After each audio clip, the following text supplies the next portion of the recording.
मेरे पास का ही नहीं, मैं जब देखता हूँ मुझे जानता ही नहीं, पास होना मेरा बनता ही नहीं, मैं सब पढ़ता कुछ जानता ही नहीं, सर आए बोले पढ़ना ही नहीं, इट्स टाइम फॉर असाइनमेंट डरना ही नहीं, लिख लिख के हाथ है सुझाए, इससे रद्दी का कोई काम धंधा ही नहीं, सच्चाई यही की जॉब्स ही नहीं, सच्चाई यही बच्चों में नहीं, यूनिटी टॉपर है ये क्लास के, समझे खुद को बाप प्रोफेसर किए जाटे बोले करके दिखा तू। हेलो फ्रेंड्स, मैं संजू मिश्रा आपके अकाउंटेंसी फीवर चैनल में फिर आपके सामने नया टॉपिक लेकर इन्वेस्टमेंट फ्लक्चुएशन रिजर्व। हम लोग इस टॉपिक को देखते हैं कि इन्वेस्टमेंट फ्लक्चुएशन रिजर्व में क्या होता है। जैसे एक पर्सन अपने लाइफ में जो एक्सेस मनी अर्न करता है, उस एक्सेस मनी को वो अपने फ्यूचर में इस तरह से इन्वेस्ट लगाना चाहता है जिससे उसको और एक्स्ट्रा अर्निंग उसमें हो सके, वो ज़्यादा पैसे अपने लाइफ में बना सके। तो इसी तरह से एक फर्म भी अपनी जो एक्सेस सरप्लस इनकम होती है, उस सरप्लस इनकम को किसी न किसी कंपनियों के शेयर में, डिवेंचर्स में या किसी और प्लेटफॉर्म पे अपने पैसे को लगा देती है, तो इसको हम बोलते हैं इन्वेस्टमेंट। अब यहाँ देखा जाए तो इस क्वेश्चन के हिसाब से एक फर्म ने इन्वेस्टमेंट किया हुआ है 2 लाख रुपीज का, that is at cost price. Cost price से सेंस हो गया कि जो पैसे एक्चुअली उसने लगाया, और इसको हम एट कॉस्ट को हम बुक वैल्यू भी बोल सकते हैं। एट कॉस्ट को हम बुक वैल्यू यानी बुक में जितना वैल्यू शो किया गया है वो, तो ये बुक वैल्यू हो गया। और इस फॉर्म को डाउट है कि कभी कभी क्या होता है ना कि मार्केट में हम पैसे लगाते हैं, लेकिन अभी सोचो अभी कोरोना के चलते क्या हुआ है, मार्केट बहुत ज्यादा डाउन हो चुका है, शेयर मार्केट एकदम धड़ाम से नीचे आ चुका है। अब ऐसे में बहुत सारे शेयर होल्डर्स जो हैं उनका इन्वेस्टमेंट का वैल्यू नीचे आ जाता है, तो कहीं ना कहीं उनके जो एक्चुअल कॉस्ट है ना इन्वेस्टमेंट का वो भी कम हो जाता है, तो लॉस हो गया उनको।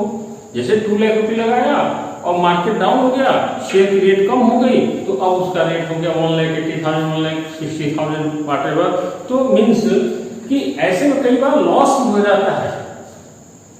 तो ये जो है एट कॉस्ट 2 लाख रुपये है, और इस लॉस से अपने आप को मेंटेन रखने के लिए कि कहीं इन फ्यूचर मार्केट में किसी प्रकार की ऐसी बात आ गई कि मार्केट डाउन हो गया और मेरे उस शेयर या उन इन्वेस्टमेंट्स की वैल्यू मार्केट में क्या हो जाए, कम हो जाए, तो उसको मेंटेन करने के लिए फर्म क्या करता है, अपनी जो प्रॉफिट होती है ना, उस प्रॉफिट में का एक पार्ट क्या करेगा, रिजर्व बना करके रख देता है कि अगर कहीं लॉस हो गया इन्वेस्टमेंट में, मार्केट में वैल्यू डाउन हो गई, तो फिर हम क्या करेंगे, वो जो रिजर्व का पैसा रखे हैं उससे हम अपने आप को बैलेंस कर लेंगे, और हम उस लॉस के लिए पहले से अवेयर रहते हैं, तो हम बहुत समय से अपने आप को मेंटेन कर लेते हैं। अब यहाँ पे देखना ये है कि एक क्वेश्चन में कुछ पॉइंट्स हमने नोट किए हुए हैं इमेजिन करने के लिए और आपको समझने के लिए कि इन्वेस्टमेंट 2 लाख रुपये दिखाया गया है, और इसकी वैल्यू किसी कारण से डाउन हो जाए तो उससे बचने के लिए एक मार्केट में एनालिसिस किया गया था कि बहुत होगा मार्केट डाउन जाएगा तो 40,000 रुपीज तक डाउन हो सकता है, मार्केट में बहुत अच्छा चल रहा है, कहीं इन केस कुछ होता है तो 40,000 से ज्यादा लॉस हमको होने वाला नहीं है। तो एक एनालिसिस के आधार पे, एक एजम्पशन के आधार पे हमने 40,000 रुपीज का क्या रखा हुआ है, इन्वेस्टमेंट फ्लक्चुएशन रिजर्व। ये भी हम कहां से बनाते हैं, that is also from out of profit. तो हमने 40,000 रुपये यहाँ पे रखा हुआ है कि अगर मार्केट में कहीं इस प्रकार का रिस्क आ गया तो हम इसको मेंटेन कर लेंगे। ठीक है, A and B are partners in a firm in the ratio of 3:1। फिर ध्यान देना, A and B are partners in a ratio of 3:1। दो पार्टनर है, 3 और 1 के रेशियो में अपने प्रॉफिट को डिस्ट्रीब्यूट करते हैं। Now they want to change their profit sharing ratio as 2:1। अब वो प्रॉफिट शेयरिंग रेशियो को चेंज करना चाहते हैं। How to treat investment fluctuation reserve in following cases. तो अब यहाँ पे क्या करना है, 2 और 1 से कोई बहुत आपको लेना देना नहीं है। नए साल में वो प्लान कर रहे हैं कि हम 2 और 1 में जाएंगे, लेकिन उसके पहले इनके बैलेंस शीट में जो सिचुएशन है क्या क्या बातें हो सकती है। तो देखो इन फॉलोइंग केसेस में पहला केस दिया है, when book value and market value is same. Market value क्या होता है, जैसे हमने 2 लाख रुपये इन्वेस्ट किया है, एक्चुअली मैंने इतना लगाया है, तो ये तो हो गया हमारा मार्केट ओरिजिनल कॉस्ट, या कर सकते हैं इन्वेस्टमेंट एट कॉस्ट, या हम इसको कर सकते हैं बुक वैल्यू। ठीक है, तो बुक वैल्यू इसको बोलते हैं। अब रही बात इसके बाद मार्केट वैल्यू क्या होता है, तो मार्केट वैल्यू में हो जाएगा कि मार्केट में इस समय उन इन्वेस्टमेंट्स की क्या वैल्यू है। जैसे मार्केट में भी उन शेयर की कीमत बढ़ गई, तो शेयर की कीमत जब बढ़ जाती है, उसकी वैल्यू बढ़ गई, तो अभी सोच लो कि 2 लाख था, अभी 2,10,000 हो गया, 2,20,000 हो गया। तो यही सोच करके उन्होंने इन्वेस्टमेंट किया था। तो अगर मार्केट में वैल्यू बढ़ा तब तो हमें यहाँ लॉस ही नहीं है, जो हमारा मेन टारगेट था उस पर हम जा रहे हैं, फिर भी हमने 40,000 का प्लान करके रखा हुआ है। अब केस क्या है, when book value and market value is same, यानी बुक वैल्यू और मार्केट वैल्यू में कोई चेंज नहीं है। जैसे हमने 2 लाख इन्वेस्ट किया था, 2 लाख के बीच में ही हमारा मार्केट वैल्यू अभी भी कांस्टेंट बना हुआ है। In that case how can we treat investment fluctuation reserve.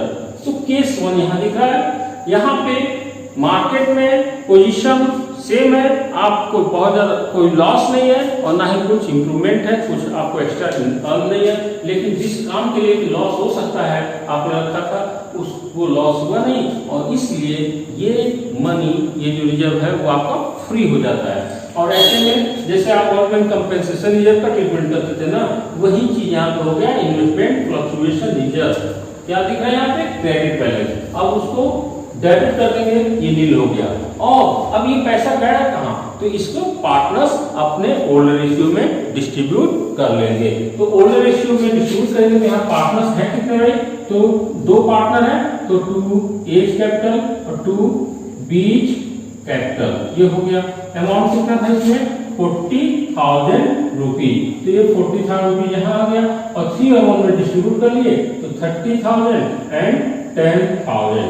अब यहाँ पे फ्लक्चुएशन हुआ ही नहीं मार्केट में, मार्केट डाउन हुआ ही नहीं, कोई रिस्क फैक्टर आया नहीं, इसलिए अमाउंट फ्री हो गया, और इस फ्री अमाउंट को पार्टनर्स अपने कैपिटल में ट्रांसफर कर लेते हैं। सेकेंड केस दिया हुआ है, when market value is less than book value, then market value is less than book value. Imagine कर लो कॉस्ट या बुक वैल्यू कितना दिख रहा है, 2 लाख। इमेजिन कर लो कि आपका मार्केट वैल्यू कितना हो गया भाई, 1,80,000 हो गया। अभी मार्केट में जब पता करते हैं ना, तो जो मैंने 2 लाख लगाया था उसकी कीमत एक्चुअली इस समय 1,80,000 रुपीज है। अब क्या हुआ यहाँ पे, हमें यहाँ पे 20,000 रुपीज का क्या दिख रहा है भाई, लॉस दिख रहा है। मेरे जो एक्चुअल कॉस्ट है उससे कम पे मैं आ गया हूँ, तो ये जो 20,000 का लॉस है, इसकी रिकवरी के लिए तो हमने 40,000 का रिजर्व बना रखा था। तो अब वो 20,000 की रिकवरी कहाँ से कर लेंगे, इस 20,000 में से रिकवर कर लेंगे। तो भी अभी यहाँ पे कितना बच जाता है अमाउंट, 20,000 रुपीज अमाउंट अभी भी हमारे पास सेव पड़ा हुआ है। तो उस पैसे को पार्टनर्स अपने कैपिटल में ट्रांसफर कर लेंगे, क्योंकि वो कहीं ना कहीं प्रॉफिट से ही बनाया हुआ है। तो जो भी एक्सेस है उसको अपने कैपिटल में ट्रांसफर ले लेते हैं। तो आइए इसको देखते हैं क्या करना होगा। तो केस 2 में fall in the value is less then investment fluctuation reserve. अभी बताओ fall in the value is less then, तो ये बताओ लेस कितना हुआ, मार्केट में फॉल कितने का हुआ, 20,000, और हमारा रिजर्व कितना बना हुआ था इन्वेस्टमेंट फ्लक्चुएशन का, 40,000 का बना हुआ था। यानी कौन यहाँ पे लेस है, जो लॉस है ना, fall in the value is less, ये लेस है, कौन ज्यादा हो गया, इन्वेस्टमेंट फ्लक्चुएशन, ये ज्यादा है, यानी जितने लॉस हुआ है उससे ज्यादा का मैंने रिजर्व बनाया हुआ है। और इस केस में इन्वेस्टमेंट फ्लक्चुएशन रिजर्व को कंप्लीट हम 40,000 रुपीज से डेबिट कर देंगे टू इन्वेस्टमेंट। तो टू इन्वेस्टमेंट में हम कितना दे देंगे, 20,000, क्योंकि 20,000 का इन्वेस्टमेंट का हमारा क्या हो गया, इन्वेस्टमेंट हमेशा डेबिट होता है बैलेंस, क्योंकि इन्वेस्टमेंट एसेट होता है, लेकिन हमको लॉस कितने का हो गया यहाँ पे, 20,000। तो हमने यहाँ पे 20,000 का इन्वेस्टमेंट क्रेडिट कर दिया। और पार्टनर्स कैपिटल अकाउंट, तो पार्टनर्स कैपिटल अकाउंट में कितना ट्रांसफर करेंगे, जो एक्सेस इसमें बच गया, मींस उसको हम कैसे लिख देंगे, तो 2 एज कैपिटल अकाउंट एंड 2 बीच कैपिटल अकाउंट, ये हो गया। और अब किस रेशियो में, तो 3:1 में डिस्ट्रीब्यूट कर देंगे। तो कितना आ जाएगा इनका, 15,000 एंड 5,000, और इस तरह से ये डिस्ट्रीब्यूट हो गया। ध्यान देना, यहाँ पे मैं एक एग्जाम्पल लेकर चल रहा हूँ, लेकिन पहले से जो ये दिया है फॉर्मेट, इस फॉर्मेट को आप पहले नोट कर लेना, दिमाग में सेट करना, और मैं उसके साथ साथ आपको वैल्यूज पुटअप करके भी टॉपिक आपको एक्सप्लेन करने की कोशिश कर रहा हूँ। सेकेंड पॉइंट, इसमें एक और केस बनता है, केस 2 का सब केस बन गया बी, जो कि यहाँ नहीं नोट किया गया है। इस केस में क्या हो रहा है, fall in the value is equal to investment fluctuation reserve. Meaning क्या हुआ, मार्केट में वैल्यू कितना डिक्रीज हो गया। जैसे ये मान लो ना कि आपका ये मार्केट वैल्यू कितना हो गया, 1,60,000 रुपीज हो गया मार्केट में वैल्यू, इन्वेस्ट किए थे 2 लाख, आज के डेट में करेंट वैल्यू इसकी कितनी है, 1,60,000 रुपीज की करेंट वैल्यू है। अब क्या होता है, आपने देखा कि 40,000 मेरी वैल्यू डिक्रीज हो चुकी है और 40,000 रुपीज का आपने ऑलरेडी रिजर्व बना रखा है, इसलिए अभी भी आप सेफ जोन में हो, क्योंकि आप वहां से मेंटेन कर सकते हो। तो ये टोटल 40,000 रुपीज आप यूज कर लेते हो अपने लॉस को कवर करने के लिए, यानी पार्टनर्स के पास कुछ भी आपस में प्रॉफिट डिस्ट्रीब्यूट करने के लिए कुछ नहीं बचता है, जैसे इस क्वेश्चन में हुआ था। तो अभी क्या करना है, इन्वेस्टमेंट फ्लक्चुएशन रिजर्व डेबिट हो जाएगा कितने से, 40,000 रुपीज से टू इन्वेस्टमेंट में हम कितना ट्रांसफर कर देंगे, 40,000 रुपीज, क्योंकि लॉस हमारा था 40,000 का, इसलिए हम पूरा 40,000 का लॉस को यहाँ पे दिखा दिए। इन्वेस्टमेंट का जो रिजर्व था फ्लक्चुएशन रिजर्व, वो हमने इन्वेस्टमेंट में शिफ्ट कर दिया। सी पॉइंट, इसमें एक और पॉइंट बनता है इस केस में, मार्केट वैल्यू लेस देन। अब इसमें तो क्या बन सकता है, तो fall in the value is more than investment. फिर इमेजिन करो, आप यहाँ पे इमेजिन कर लो कि अब इसकी वैल्यू हो गई मार्केट में 1,40,000 रुपीज, यानी अब 1,40,000 हो गया। हमने प्लान कितने का किया था, लॉस होने की पॉसिबिलिटी क्या सोची थी, क्या एक्सपेक्टेशन था, 40,000, लेकिन बहुत ज्यादा, यूं समझ लो ना कि अभी एक कोरोना के चलते मार्केट धड़ाम से नीचे आ गया, 60,000 रुपए का अनएक्सपेक्टेड लॉस आपके इन्वेस्टमेंट में हो गया, तो आप इतना उम्मीद भी नहीं किए थे। तो फिर क्या होगा, ये 40,000 पूरा आप उस लॉस को रिकवर करने में लगा दोगे,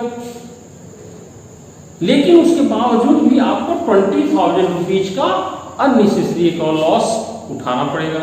तो इसमें इस केस में आपको क्या करना है, इन्वेस्टमेंट फ्लक्चुएशन रिजर्व भाई कितना था हमारे पास अमाउंट, 40,000, ये हमने पुट अप कर दिया 40,000, और आप रिवैल्यूएशन अकाउंट में कितना डालोगे, 20,000 रुपीज, ठीक है ना, क्योंकि पहले हमने वैल्यूएशन किया हुआ था कि लॉस हमारा कितना आएगा, 40 तक आ सकता है, लेकिन लॉस हमारा कितना हो गया, 60,000, तो कितना कवर कर लिया हमने, 40,000, कितना नहीं कवर कर पाए, 20,000, यानी ये रिवैल्यूएशन में हमने डाल दिया 20,000 की डेबिट। ठीक, ये रिवैल्यूएशन किस बात को दिखाता है, लॉस को, एंड टू इन्वेस्टमेंट में कितना जाएगा, 60,000 रुपीज चला जाएगा। अभी बताओ, पार्टनर्स ने प्लान किया था 40,000 का और यहाँ पे लॉस हो गया 60,000 का, यानी 20,000 का प्लानिंग नहीं था और ये पार्टनर्स के ऊपर लॉस आ गया।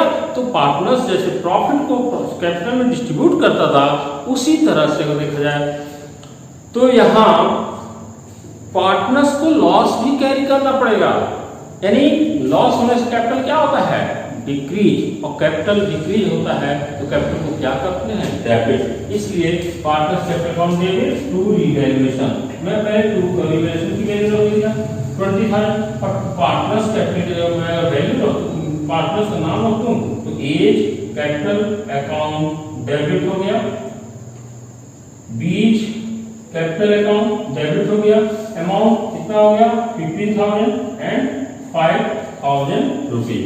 तो यहाँ पे हमने केस 1 और केस 2 ये दो केसेस हमने देख लिए, और एक केस थर्ड बचता है जो एक बहुत छोटा सा 5-10 मिनट्स की, वो भी एक छोटा सा वीडियो होगा, मैं उसको नेक्स्ट वीडियो में आपको एक्सप्लेन करता हूँ। Thank you very much, God bless you and have a nice day.